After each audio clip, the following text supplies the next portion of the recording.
Hey, it's Jamie with Happy Harper Stories. Glad to be back with you again. We're going to be looking at Ruth chapter 3, verses 1 through 4, and it's a very scandalous section of the Bible here in Ruth chapter 3. So we're going to see what Naomi and Ruth are up to, and just what Naomi is going to advise Ruth.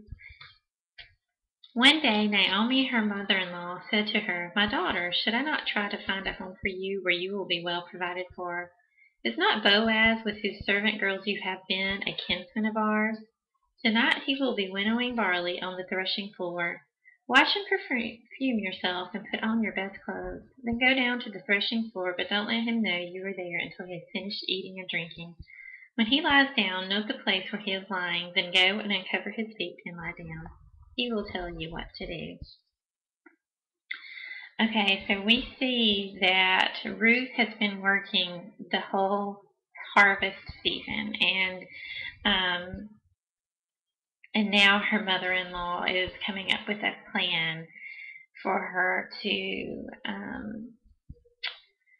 know, make progress with Boaz, so to speak. Perhaps the two of them have, perhaps as Ruth has worked day in, day out, their relationship has grown. She recognizes her as a daughter now, and she loves her. And I think she had love for her in the beginning, but her love has grown tremendously, and she is ready to see something good happen for Ruth. Now, if you can put yourself in Ruth's shoes for a minute, Ruth has lost her husband because it's after she has lost her sons that Naomi decides to go back to Bethlehem. So we don't know that Ruth has been in mourning for very long, and it's very possible that as she went to work the fields, she was in her mourning clothes. She was in her clothes of grief. And so she would have not looked like a woman ready to remarry, so to speak. So what Naomi is saying is, in essence, it's time to, she doesn't talk about grieving, but she's saying, in essence, it's time to get ready. This is our possibility of hope for a new future for you, a husband, because, she's always talking about a husband for her daughters-in-law. And so she's thinking about this one, and so she tells Ruth to put on her best clothes and put on her perfume, and she goes down to the threshing floor. And the threshing floor was known as a place of sexual activity. But not only that, the word that she uses for no is a word that could mean as in a sexual way. So even though it's not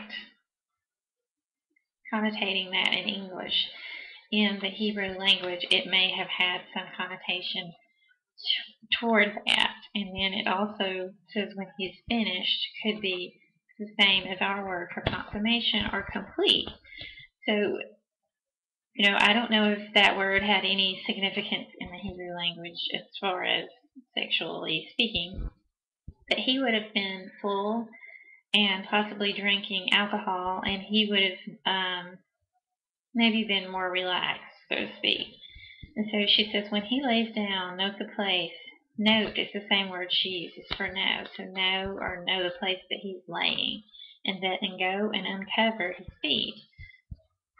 And uncover, the word that is used in the Hebrew language, is also, again, another word that would convey a sense of uncovering oneself to make nude.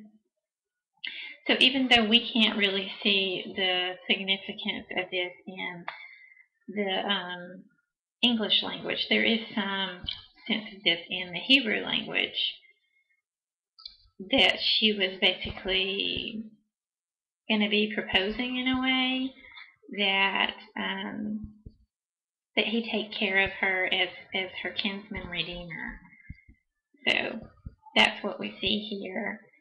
I think it's interesting that although Naomi is coming up with a plan, she doesn't know what the outcome is going to be. We don't know that God has told her to tell Ruth this, and we are just seeing that Ruth is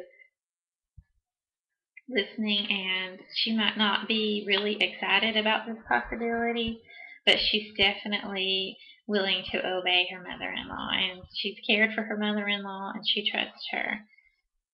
So I guess for us, how that relates to us, I don't advise us to go and lay at the feet of our kinsman and redeemer and uncover our feet over our feet, but uncover his feet. But in a sense, yes, we are supposed to have that kind of relationship with our kinsman redeemer, which is Christ. Now, I don't suggest that it be a way to find a husband, but when it comes to going to Christ, yes, we are supposed to go and lay down at his feet and uncover them. So I don't think that, even though the Hebrew words convey sexual suggestiveness, I don't think they are intended in a lewd manner. I think they're definitely that Ruth is a woman of well repute, and so is Boaz. And so we're going to see what he does and how he responds to this request. And even if Ruth is going to take her mother-in-law's advice. See you tomorrow. Bye.